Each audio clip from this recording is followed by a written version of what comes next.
Balik pa yung sabi ni Gerald kanina na kapag kayo mga barkada nag-uusap, it's funny when pag yung kapansanan yung pinatawanan natin. It's funny, pero pag nilagay mo siya sa social media and of course sa mainstream, no matter how we explain, di ba, nag-iiba yung nag-iiba na yung parang dating sa mga tao.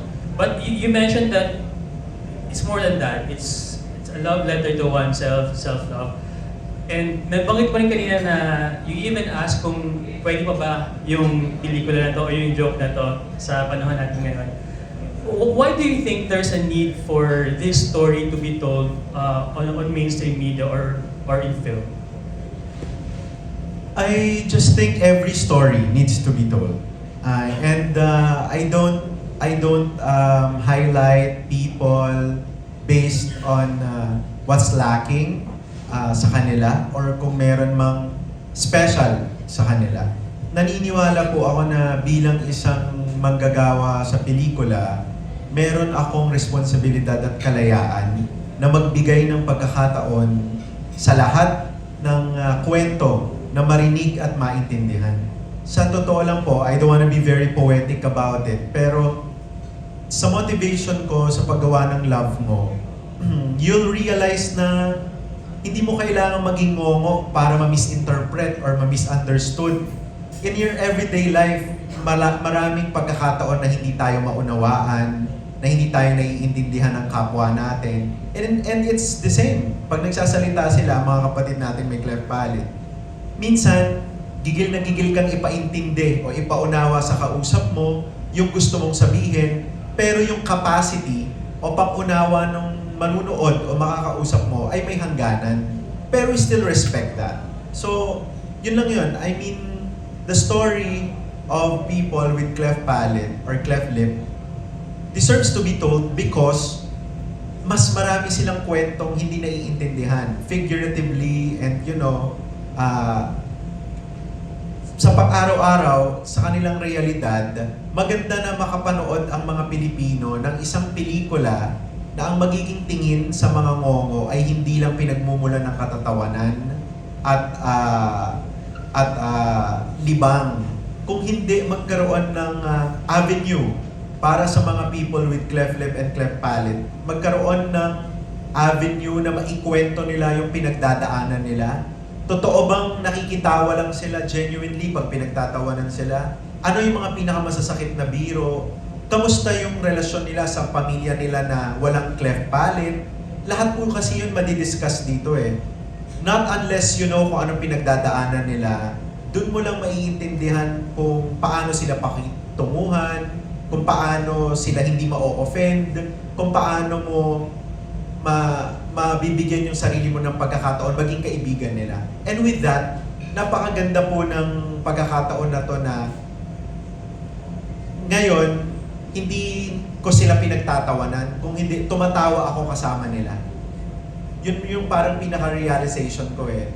Doon po sa, syempre, medyo si Raulo naman si Jack, sila Tata, parang si Direk Gina lang po yung naiiba dito eh. Lahat po kami parang may tama eh. So ngayon ang ano ko po, oo po, parang ganun. So ang ano ko po dyan is with this film, aside from being an opportunity, this is more of a pananagutan to me. This is a responsibility for me to tell a story for our brothers and sisters na may cleft palate, mapakita natin kung ano yung pinagdadaanan nila at bakit kailangang samahan natin sila sa pinagdadaanan nilang yun. Yun po. Thank you. And for my next question kay Gerald. Gerald, since you're the one who knows the character well, kung si Ngo ay tunay na tao, sino siya? How would you describe him? At ano yung ini-represent niya? Based sa yung pagkakaintindi sa karakter? Well, I think, kagaya nung sinabi ni Direk Daryl, he can represent any marginalized person in our country who who tries to blend in as much as possible, even if the circumstances hindi mahirap mag-blend in. So hindi lang porke Clef Palette, siyempre may iba pa tayong mga kaibigang kapatid na may na PWD, or kahit walang kapansanan man, yung mga kaibigan natin na may hirap or walang kakayahan, walang resources. I think everyone can relate to this eh. Kasi I tried my best to portray the character as a character who's living a day-to-day basis. When nagkataon lang na may Clef Palette. But the thing is, base sa obserbasyon ko, kagaya ng sa mga kaibigan ko dati, at hanggang ngayon, nakasama ko sila Tata at sila Jack, pag nagkakasama kami, never naman namin pinag-usapan yung palette nila eh. Never kaming nagkwentuhan kung ano bang meron sila. Pag nag-uusap kami, naiintindihan ko naman sila. Diba? Parang pag nag-joke sila, on point naman yung punchline nila. Yun eh. Yun yung sinasabi natin na everyone's trying to live their life in a day-to-day basis eh. It's up to us who doesn't have what they have kung paano sila tatanggapin at paano mapapadama sa kanila na, uy, okay tayo. Wala tayong pagkakaiba. Parang gano'n. Thank you. Thank you. And last question na lang kay Tata, kay Sir Jack, at siya kay Malapiton. How does it feel? First movie nyo, Daryl Yap.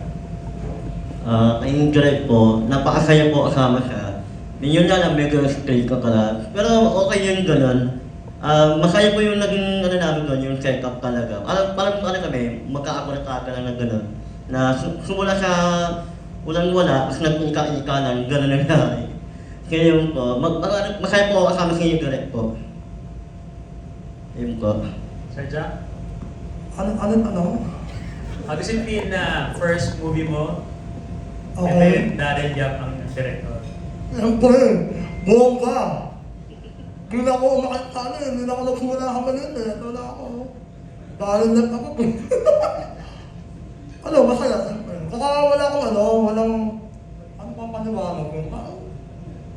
Wala akong kinuwang mahihiya ako. Alam mo yung mga kasama ko eh, parang abot ng masa eh. Makamasa akong makamasa akong kuya lang. Ito, kahit masama ugali, makamasa pa rin. Nang kinaalahal. Siyempre, lalo na yung Malapiton niya. Masaya. Saka sana, pag meron ulit, ako na yung bilga. Ayun mo! Tantano. Thank you. Malapiton. And actually po, second movie na po kasi may movie rin po ako. Direct, thank you. Napasama ang bida dito. Masaya po na naging trabaho namin. Puro kulitin, halos hindi parang hindi kami nagtrabaho eh. Masaya po, boss. Siguro abutin to ng hanggang part 10 siguro to ng love mo. Yun lang po. Alright, maraming salamat po. Susunod na katanungan po from Bandera, Sir Ervin Santiago. Nakakatawa ka, Sir Jack. Kay Direk Gina na lang. Direk, sabi nyo kanina si Gerald, matagal nyo nang nakatrabaho, di ba? So, kumusta yung dynamics nyo ngayon dito sa lab mo? Kasi kami napapanood lang namin, natatawa na kami. Ikaw ba may struggle kang ganun kay Gerald habang ka-eksena mo siya? Oo. Oo. Kaya, ewan ko, nakikita mo tumatalikod ako. Oo, ganyan. Lalo na pag magkaka-eksena sila. Yun. I tried to be funny, pero hindi naman successful. Kasi wala naman. But with Gerald, ano naman yung relationship namin mag-ina eh. He's a very independent and responsible son. Yun yung relasyon namin. And ako as a mother, I try to give him everything para hindi siya magkaroon ng insecurities sa community at sa mundong ginagalawan niya. Thank you, Direk. Kay Gerald na lang. Ikaw ba may challenge ba sa'yo talaga yung pagganap bilang Momo, tapos with prosthetics pa na nakalagay sa bibig mo. And hindi mo pa siya naiuwi sa bahay niyo ni Kim kapag nakawig ka na. Kasi di ba parang baka sabihin, baka mahipan ka raw ng hangin kapag ginagawa mo. Pag umuwi ako, tinatakpan ko yung mata ni Kim. Yes, Mahirap ba? Mahirap talaga. Oo, of course, mahirap. Kasi consistency labanan dito eh. Kailangan mapaniwala. Yun naman eh. Madaling maski naman sa ano. May method siya actually kasi yung very fresh. Hello. Very fresh lang to kasi ay nasa editing kami. Nagtataka yung editor bakit yung first line lagi ni Gerald pag nag-action normal. Yung hindi siya nagngongongo sa umpisa. Tapos babalik siya ulit, ingongongify niya yung yung lines. Ngongify ang tawag nila, Yes. ngongify. Yes. Mababas na naman ako na. So, meron po siyang ganon. May line siya, halimbawa, oo, galit ako. Nagtitinginan yung mga staff, bakit normal voice niya? Hindi nila alam, nagpaalam si Gerald sa akin na pwede bang pag tuwing babato ko ng linya, as is muna yung script bago ko baliin para maramdaman ko kung paano yung gagawin. So, napakahusay nito. Napakagaling.